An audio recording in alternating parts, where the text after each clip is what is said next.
So let's start our trip with a cup of coffee at the White Rock Cafe before we get on the new boat which will take us to Sark. And here we are, leaving Guernsey behind with Jetu and Herm in view, and we're heading a short stretch through the Big Russell to Sark, and on the starboard side we can see our destination. It's a nice new boat, much smoother than the last boat. And here we are moored up in the harbour. A quick pan round and we can see the tunnel that leads through to where our carriages await us. These are tractor drawn carriages. They're taking us up the steep hill. You can see it's quite cheap to travel on them.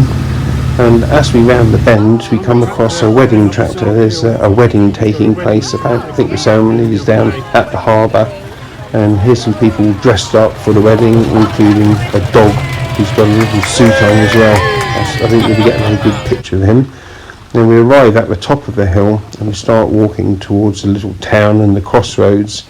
It's a little hive of activity where the horse-drawn carriages wait to take people on tours around the island.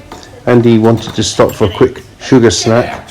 He was a bit reluctant to share it with us. Can't say I blame him, to be honest. And there we found Cole Hester's gold letterbox, which is outside the post office. We started walking towards Stock's Hotel. We passed a few beautiful houses. We found a signpost that takes us down a lovely valley, and finally we get to the hotel, which is a beautifully prepared hotel in a very period fashion. Lots of lovely furniture.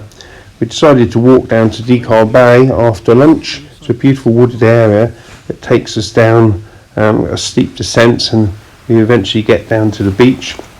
It's a beautiful beach. It's very interesting.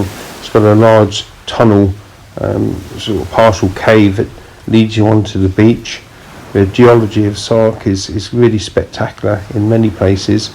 There's been some landslides over the years, you can see here. I thought it might have washed a bit of silver down, but it might be a bit dangerous to go searching too close to the cliff edge. So I'm panning round, and that would be France and Jersey on the horizon. We got our way back up to the hotel, just panning round to show you some of the mating outbuildings. It really is a lovely place. It was overcast, warm and humid, and later on in the afternoon we went for a guided tour around the gardens. They have beautiful organic gardens.